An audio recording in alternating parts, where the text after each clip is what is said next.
What's up, everyone? Welcome back to the channel.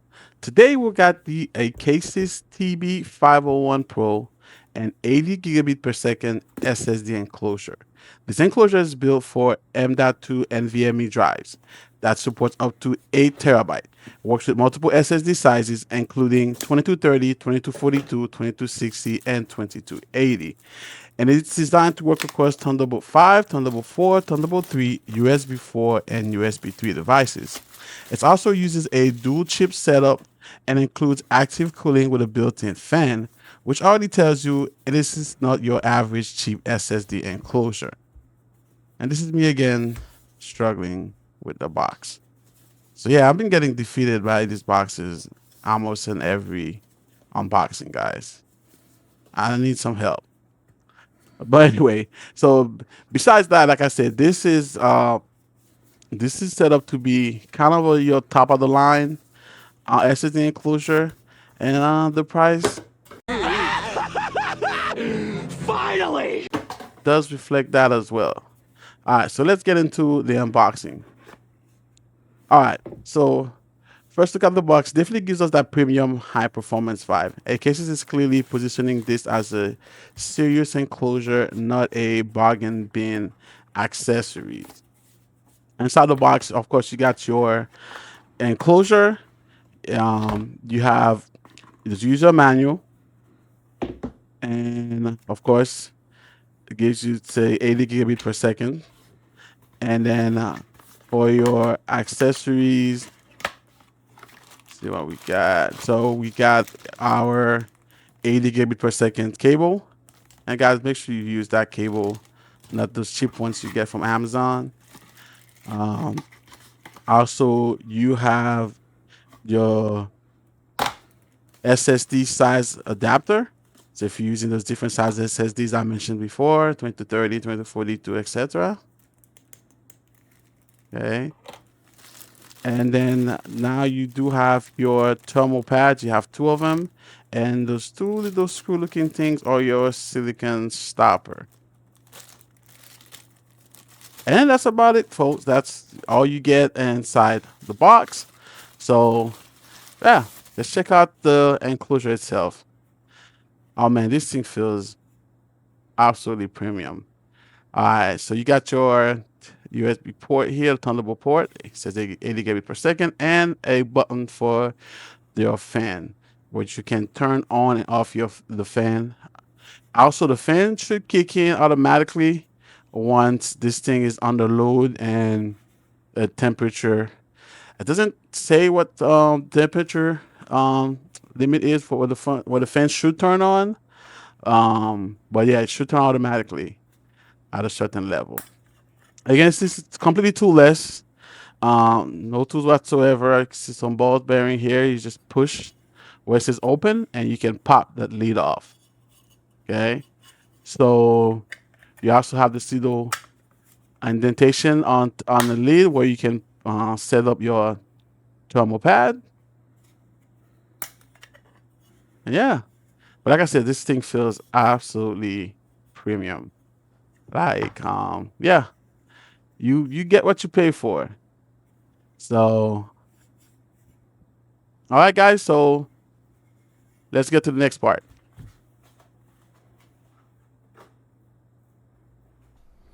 All right, guys, let's get some stuff out the way real quick. So the nice people from ACASIS did send me this product for review.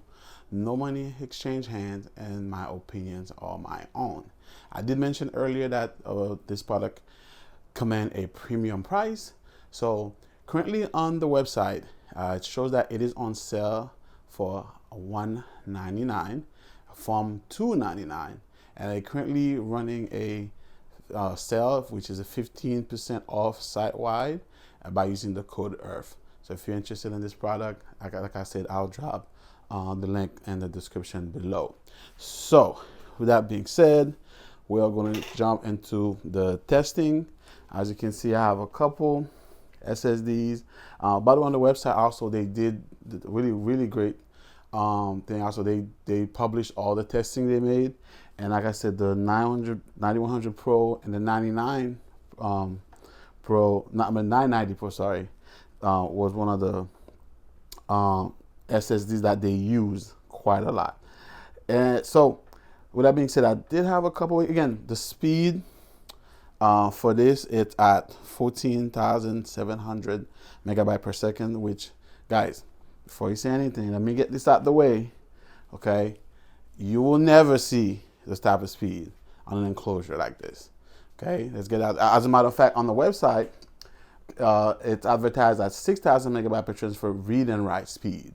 Okay, it's a lot of limitation, a lot of things going on here, going to an enclosure like this. Even directly on your motherboard, if you have a Gen 5 NVMe, you most likely not gonna see such speed.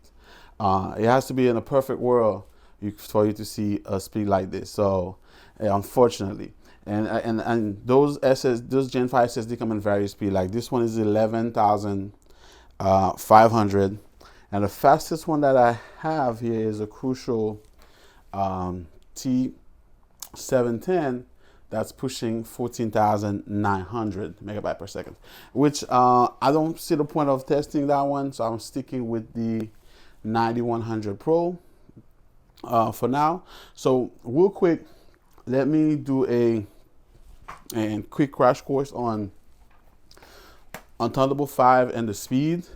So this product is advertised at 80 gigabit per second, right? Big G, small b, right? So, and 80 gigabit per second, theoretically will equal to 10,000 gigabyte per second. So because you got 8 bits and every byte.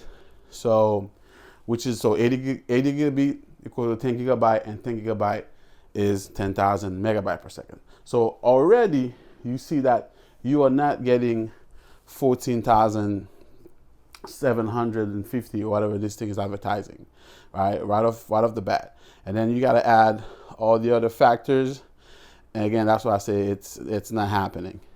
So with that being said, I'm gonna go ahead and jump into the testing, real world testing, and you can see exactly what you will have. All right, so let's get on to the testing, guys.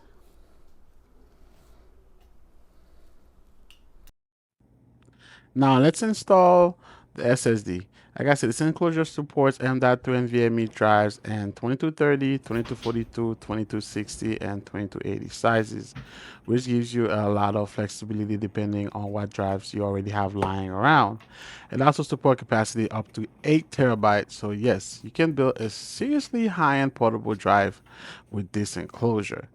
So again, I'm putting the 9100 Pro here, one-handed. Give me some props for that, guys. Also, guys, so I know how earlier I was doing a one-handed operation here to put the SSD in. But again, yeah, if you got both hands free, it's fairly easy. Again, everything is toolless. You pop this off, and this is what I'm talking about. This silicone stopper, it's horrible, absolutely horrible. I mean, a screw would have been perfectly fine. Like this thing pops off every single time.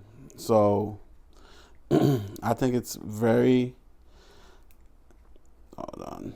Yeah, the choice to go with this, I know it's simple, again, the whole toolless idea, but that's not working. I'll take a screwdriver and get this done anytime than trying to deal with this thing popping off every time you open the enclosure, which I'm sure you're not going in and out of the enclosure very often.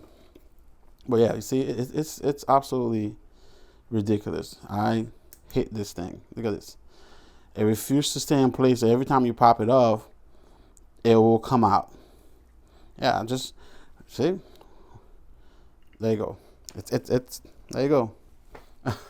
I don't know what to say, man. It's a bad design choice. I absolutely hate it. There you go. And plus, for some reason, it's not holding. It doesn't give a lot of tension to hold SSD down. Look at this. Yeah. So I'm showing you right now. Real world testing. All right, guys. So as you can see, this is a PC that has a Thunderbolt 5 connection, right? And I was trying to attempt to see what kind of speed I was getting using it. But I don't know. I've had, I don't know, quite some issue with using it on Windows for whatever reason. It seems like it works so much better on Mac. So again, just running the specs. This is this motherboard. This is the Asus Z890 Extreme, and again, that's $1,000 motherboard. It has two, which is I'm zooming in, but it's just for it. This is, it has a two Thunderbolt 5 port right there that you're looking at, and it's running the Intel Ultra 285K. So yeah, well, yeah, the result wasn't great, to be honest with you, which I will show you guys in a second. And also, make sure you use the right cable because, like I said, I did not use the cable that came with it. So those are the actual cable that came with it that says 80 gigabit per second. But I was using some other USB-C cable, and I wasn't getting the speed at all. As a matter of fact, it's so trash. Check this out. Oh yeah. Oh yeah. Look at this. Absolutely terrible. I just couldn't believe it. I'm like, hold up. 37 megabyte. Yeah, so it was that bad, guys. It was very, very bad. Yeah, so yeah, a couple things to keep in mind. The cable that's included on your in the box, please use that. Um, unless you have comparable cable already or you have another um Thunderbolt 5 enclosure that came with its own cable, or you bought a cable that support that type of speed. But yeah, don't grab any wrinkle dangle cable and thinking that you're just gonna get Thunderbolt 5 speed out of it. So yeah, it was bad, really bad. Okay, so jumping in now, well, after I switched the cable, this was the speed I was getting. And boom. So wasn't great on the write speed wasn't that great, but we're getting some very solid reading speed. Um which is for me it was perfect. But I would have loved to see the write speed kind of like match what the reading speed, but again that's what I was getting. And like I said, Windows wasn't great. I don't know what's the reason behind that.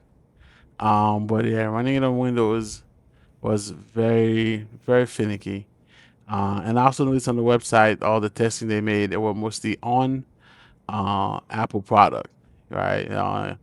So that kind of give me an indicator that this will work so much better with Apple. And also, you do need to format your drive.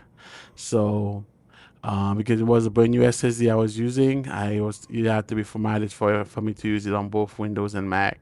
Um, which I ended up using XFAT for that.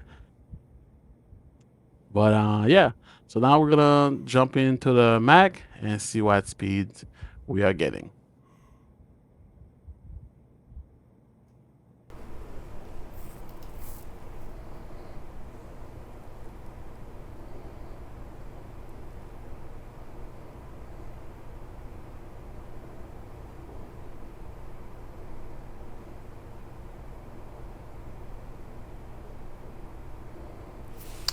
Okay, guys, this is the speed test of the internal storage in my MacBook Air.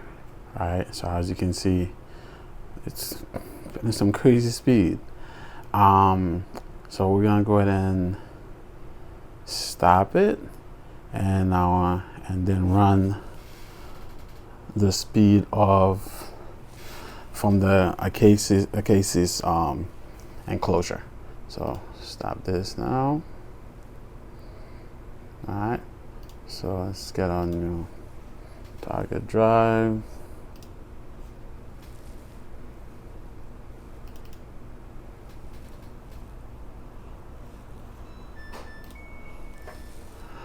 Okay, let's go. Alright guys, don't mind the noise in the background. This is my washer. Good old Samsung fashion of playing music.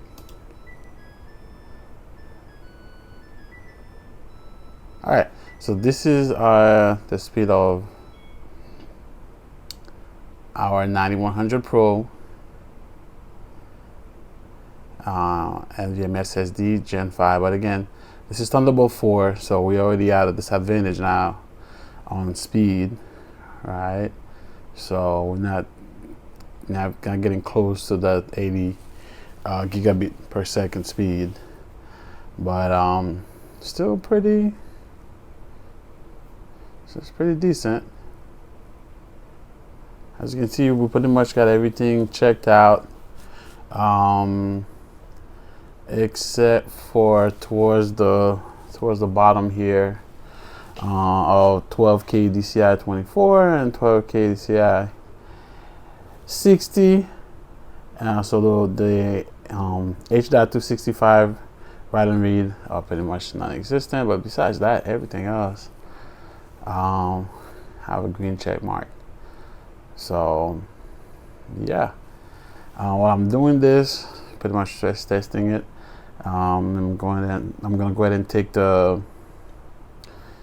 check out the heat on it, how it's getting. So right now we at 36.9, well, about 37 degrees Celsius on the enclosure. So I don't hear the fan. The fan's supposed to kick it automatically, but so we're climbing up to 37.6. Let's see. Yeah, the fan is not kicking in, so I think I'm probably going to go ahead and manually turn the fan on. But again, the question is it needed? So because at 36 it's still fine. So but yeah, so guys, this is pretty much it, and there's not much to it. I was gonna go ahead and test some other SSDs in there, but I don't really see the point of it. We pretty much got the best of the best right now, or one of the best of the best. I do have a faster drive, but again, since I'm limited to Thunderbolt 4 anyway, there's no point of even go ahead and use the other SSD. I can lower, for example, I can go ahead and use a Gen 4 SSD in here instead. But again, like I said, I don't really see the point of kind of doing all that. Yeah, so I'm gonna go ahead and stop the test.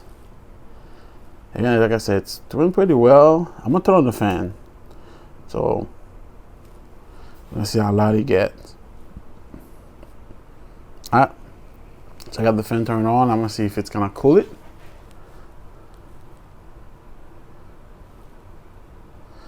We're still at 30, 37. I'll give it a couple minutes. All right, guys. So one thing to mention, right? Turn the line on real quick. So do not confuse an enclosure like this, right, with something like this guy, right? So this is as you can see at the bottom, to USB 3.2 Gen 2 Type C. It's not Thunderbolt, and you are limited to 10 gigabit per second using this guy. As you can see, it says right down the bottom. You see where it says speed, all right? 10 gigabit per second. So you don't get that confused. There's a tons of enclosure, SSD enclosures out there, NVMe SSDs. So be careful when you're purchasing one to get the right items you're looking for. Plus, price is going to be a big indicator, as a Thunderbolt SSD enclosure, especially a Thunderbolt 5 or 4, it's going to be way, way more expensive than something like this. Okay, this is pretty much still a cool factor. Yeah, very small, flat, right? You can just stick in your pocket, but yeah, but something like this, totally different. Also, oh, other thing, use the cable included, guys.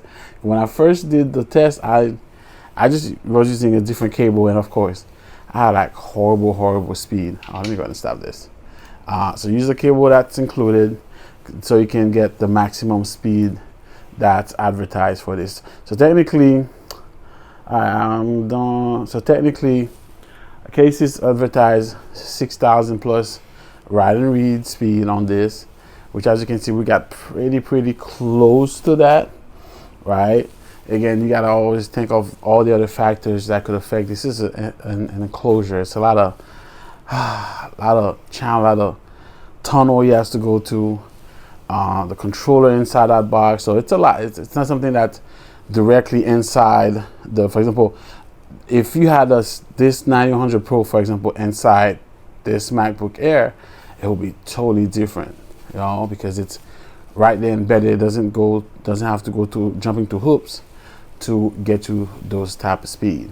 So, but yeah, and pretty much, so to go ahead and conclude, so a couple questions. So, who is this product for, right? So, and honestly, if you're a photographer, videographer, and you're traveling and you want the best speed, you're a video editor also, and you want something that's super fast that you can just edit on and keep things going while you're traveling, this is absolutely perfect for you. And also, let's talk about pricing. This currently at ACASIS website, it's $199. It's a sale. Technically, it's supposed to be $299, so you got $100 off. Very expensive. Don't get me wrong, super expensive.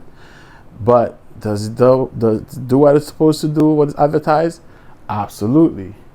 Again, if you're in the market for something like that and you need something like that for work, whatever, then it's money well spent.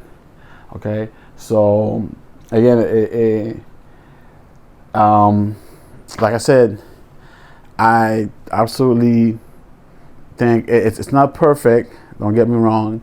Like I said, some pros and cons. I mean, the pros are it does what it's supposed to do. It's a slick design, well built, by the way, well built. A lot of ventilation. The included fan. The fan it's confusing to me. Don't get me wrong. Like it's running right now. As you can hear it, it's very confusing to me. So I'm gonna stop it. Gotta hold this. All right, stop the fan. It's super confusing. Like I said, I don't know how much I need to push this for the fan to turn on automatically, but it never turns on automatically. I have to go ahead and turn it on myself by holding that button right there. And also, issue I'm having is, all right, with the cover, right? Take it out. So, oh, shoot. Yeah, it's supposed to be toolless. Again, this is the other issue I'm having. That little rubber